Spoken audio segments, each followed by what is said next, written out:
Então, dando sequência, vou colocar aqui algumas contribuições de Althusser, não é? Chamando a atenção que mesmo as contribuições de Althusser, de Gramsci, devem ser analisadas criticamente e com maior atenção. Uma das grandes contribuições de Althusser foi chamar a atenção para a guerra, a disputa ideológica, para a guerra de ideias, a guerra cultural, a guerra híbrida que estamos vivenciando hoje. Se eu quisesse fazer alguma observação para além do mundo físico, do mundo espiritual, quer dizer, Althusser conseguiu antecipar e vislumbrar aqui o futuro, aquilo que nós estamos vivenciando hoje, não é? Mas eu não sou disso, eu só estou fazendo uma observação meio irônica, não é? É porque ele tinha conhecimento científico que permitiu ele o nascedouro dessa guerra de ideias, dessa guerra cultural, não é? Então eu escolhi aqui alguns trechos dele, não é, para comentar. Então, para fazer avançar a teoria de Estado, é indispensável ter em conta também uma outra realidade que se manifesta junto ao aparelho repressivo do Estado, mas que não se confunde com ele. Chamaremos essa realidade pelo conceito, os aparelhos ideológicos do Estado. Ou seja, a importância que a luta de ideias, que a guerra de ideias, a guerra cultural, que a guerra híbrida assume nos nossos dias. E é avassaladora, gente. Eu insisto, procurem ler sobre essa temática. Ela é uma temática que vai estar introjetada nas escolas, nas universidades, na área de ensino e de educação, ela já está há muito tempo, tá? Pouco importa se as instituições que as constituem sejam públicas ou privadas. Vocês estão na PUC, né? A PUC que é privada. Aonde se permite alguma liberdade. Porque a PUC, por ser católica, procura seguir determinadas tradições, não é? Tradições mais libertárias e democráticas, que está sistematizada em Paulo Freire. Daí hoje, por exemplo, não é? Nesse campo, a guerra que há entre as ideias libertárias de Paulo Freire e a chamada escola sem partido, não, a escola do meu partido, né? No fundamental é isso, não é? Essas instituições privadas podem perfeitamente funcionar como aparelhos ideológicos de Estado. E aí, como eu falei da PUC Goiás, pensem sobre o papel da PUC Goiás nesse contexto, não é? Podemos observar que se existe um aparelho repressivo do Estado, existe uma pluralidade de aparelhos ideológicos de Estado. Veja os conceitos multilateral, não é? Que forma a totalidade, multifacético, não é isso? Então veja, dois conceitos, ou três, ou quatro, fundamentais. Multilateral, multifacético, dotado de historicidade para formar totalidade. Anotem uma sugestão, anotem isso aqui e procurem não perder essa dimensão, que vocês vão perceber que o trabalho de pesquisa que vocês estão fazendo para escrever textos, monografias e teses vai facilitar muito. Gina Gleison já disse aqui que adorou a ideia, que achou extremamente pertinente. Obrigado. Então, veja, podemos observar que se existe um aparelho repressivo do Estado, existe uma pluralidade de aparelhos ideológicos, nomes diferenciados, tem siglas diferenciadas, que vai desde o comedor de hóstia, dos enganadores, dos farsantes, que tem programas especiais na televisão, não é? Que vai lá para receber o dízimo, e constrói fortunas, não é? Até aqueles que estão produzindo e reproduzindo tipo Globo, SBT, etc, etc, etc, etc. Não é? Então nós podemos constatar que enquanto que o aparelho de repressão do Estado ele unifica, ele pertence inteiramente ao domínio público. Não é? Porém, a maior parte é público porque é visível, é parte do Estado. É um aparelho de Estado. Não é? a maior parte dos aparelhos ideológicos do Estado, em sua aparente dispersão, porque ele unifica na transmissão de ideias, remete ao domínio privado. Ou seja, nós não sentimos dor. Não é isso? Não tem até uma piadinha por aí? Né? Deixa seguir que dói menos. Né? Então aqui é um pouco essa ironia. Né? A ideologia da classe dominante não se torna ideologia dominante por graça de Deus. É pela instalação dos aparelhos ideológicos do Estado, nos quais essa ideologia se realiza, que ela se transforma em ideologia dominante e se reproduz. E veja, se reproduz não é lá não, gente. Se reproduz não é lá não.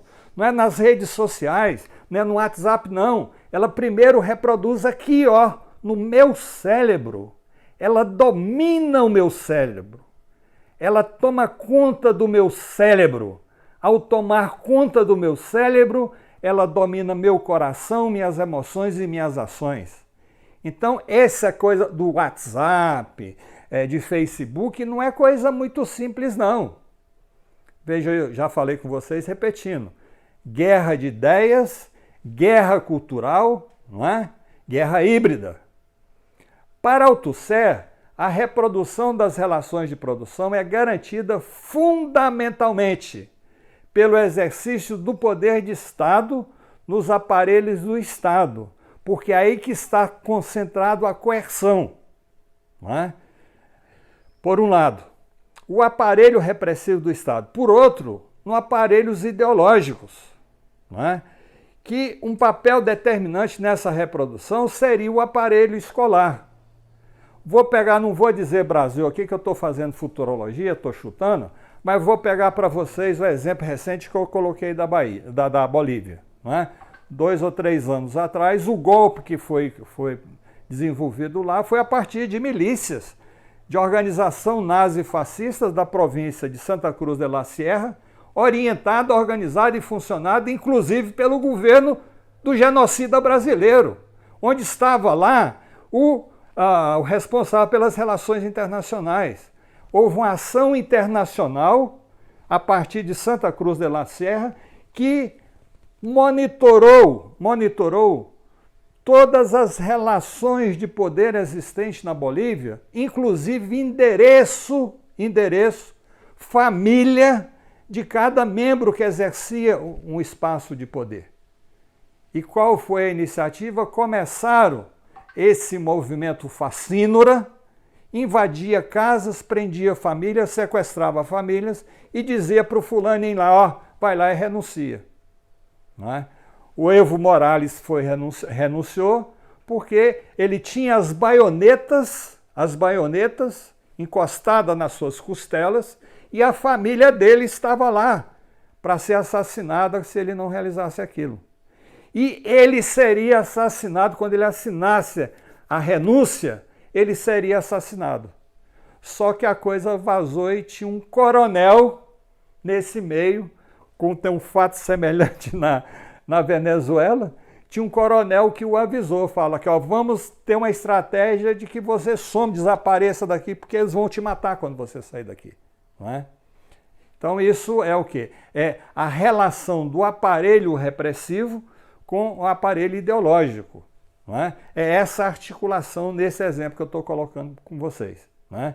E chamando a atenção, o aparelho escolar, não é? Que é a transmissão de conhecimento, aparentemente neutro, mas se vocês querem ser educadores, é preciso ir além dessa esterilidade do chamado conhecimento científico, porque o conhecimento científico também é parte e ele é partidário, porque senão ele seria outro conhecimento.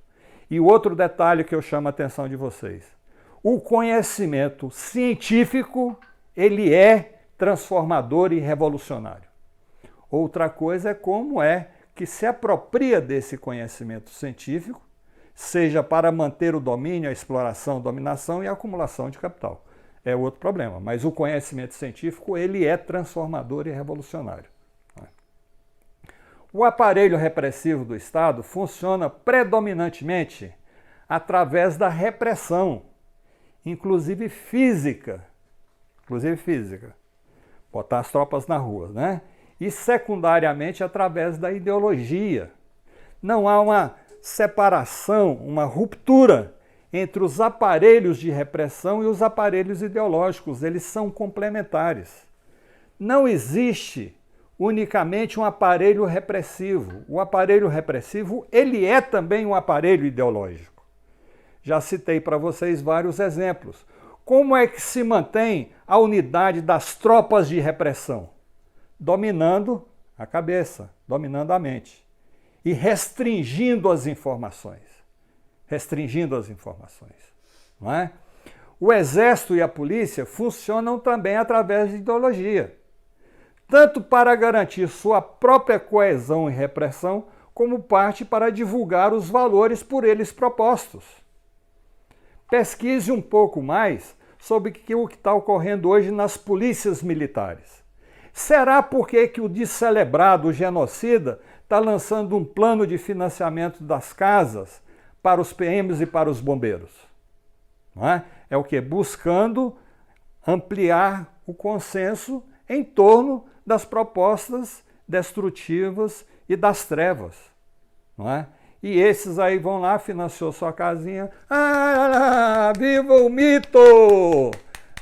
Viva o assassino! Viva o genocida, porque agora eu posso comprar minha casa a prestações módicas de 60 prestações durante 30 anos. Não é? É assim que funciona a busca do consenso. Não é? Nenhuma classe pode, de forma duradoura, deter o poder do Estado sem exercer ao mesmo tempo a sua hegemonia sobre os aparelhos ideológicos do Estado.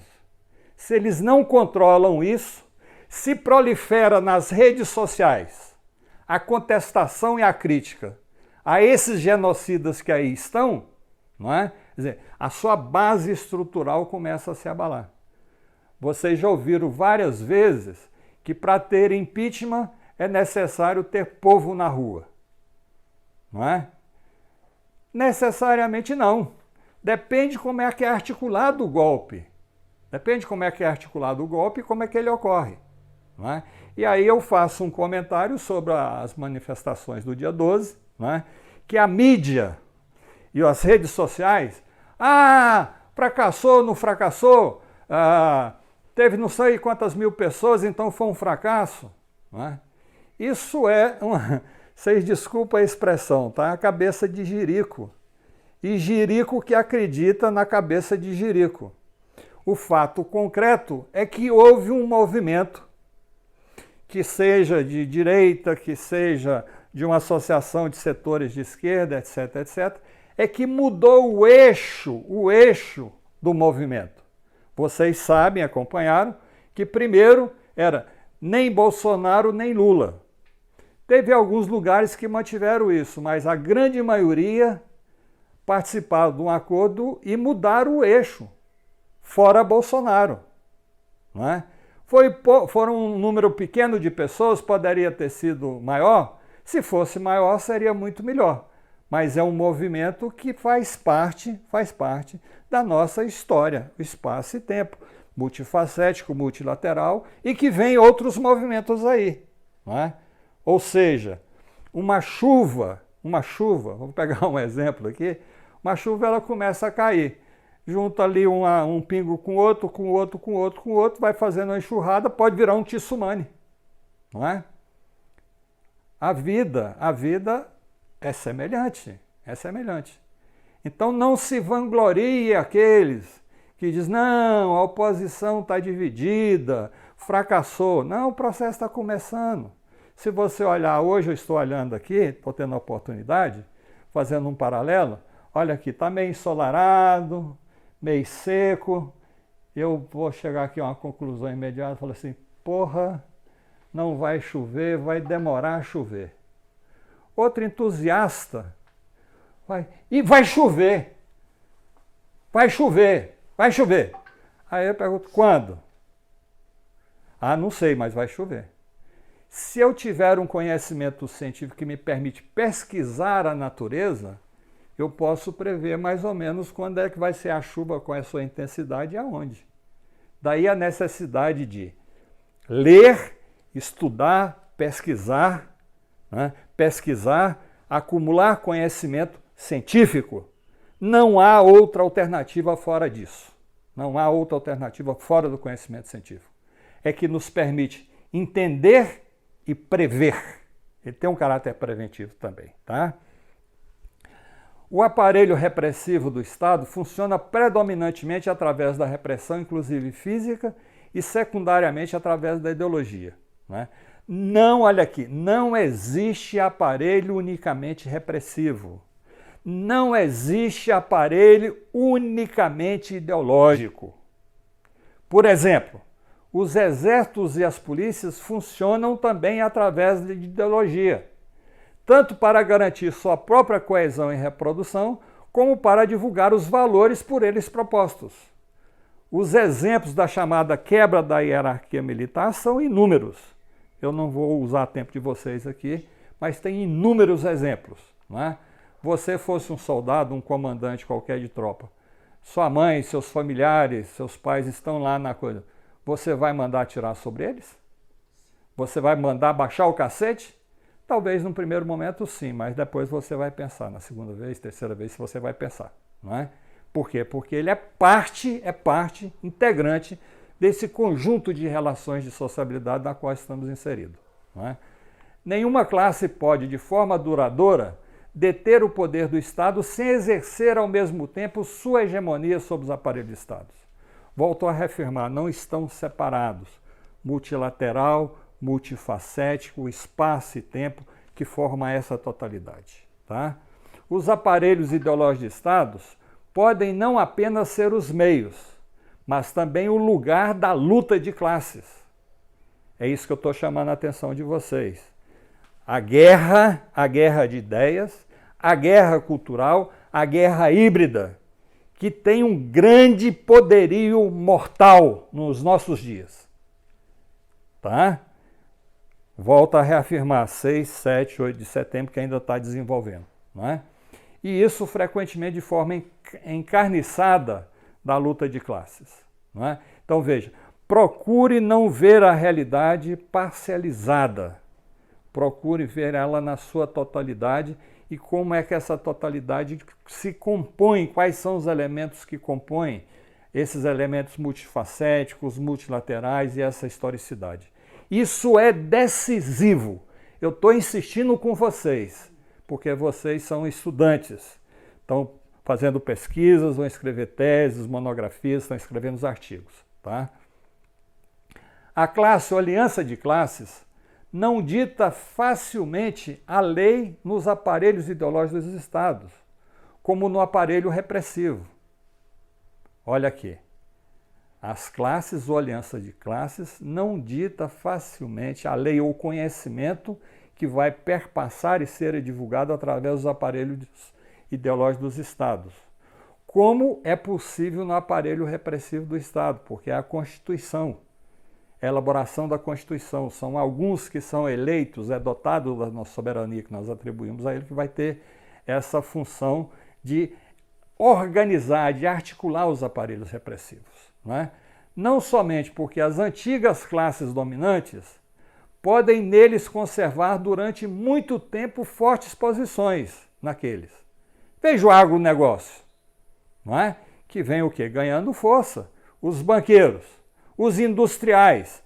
Os industriais estão sendo brasileiros, né? Brasileiros, estão sendo reduzidos a pó.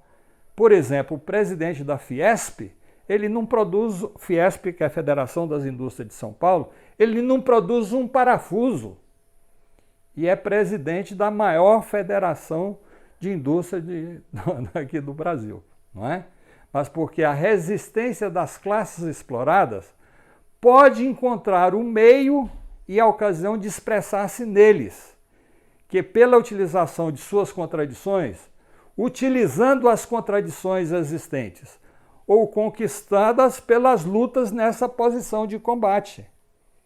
E aí as redes sociais, os jornaizinhos, os panfletos, os programas alternativos jogam papel decisivo nessa luta. Não é? E não é de pequena monta, é de grande monta. Esses dias eu li um artigo de um analista dizendo finalmente as ideias críticas, que ele chama de esquerda, superaram as fakes bolsonaristas nas redes sociais. Não é? É um feito? É um grande feito, mas só por si não resolve. Não é? É preciso ir além, o processo continua. Não é? O papel do aparelho do Estado consiste essencialmente em garantir pela força física ou não as condições políticas da reprodução das relações de produção, baseada no trabalho assalariado, na exploração e na opressão. E também, sobretudo, o aparelho de Estado assegura, pela repressão, em seus diversos níveis e diversas formas, as condições políticas do exercício do aparelho ideológico do Estado. E aí eu chamaria a atenção de vocês. As prisões exercidas pela Polícia Civil, pela Polícia Militar, pela Polícia Federal, Rodoviária Federal, é parte desse sistema repressivo. Por que há ladrão? É porque o poder e acúmulo de riquezas está concentrado. Porque nós não temos, enquanto conjunto da sociedade, né, condições de ter acesso a uma vida digna. Né? Pode ser que esse ladrão que foi preso, ele foi ganho pelas ideias da maldade, e grande parte deles sim, não é? Mas nem todos, vocês já observaram quantos estão em prisões sem julgamento, sem condenação, sem investigação, e aqueles que são inocentes, de vez em quando aparece um ou outro, mas o volume é muito grande. Isso não aparece, não é? Justamente para legitimar o caráter repressivo da sociedade. E aí, ao reforçar o aparato repressivo, eu me sinto tranquilo. Me sinto tranquilo porque eu dificilmente serei roubado, não é? Serei agredido, serei vítima de violência. Então, palma para a polícia. E aí vocês já viram quantos seriados e filmes na televisão tem de estímulo e de propaganda das polícias? Não é? São inúmeros, para não dizer a quase totalidade.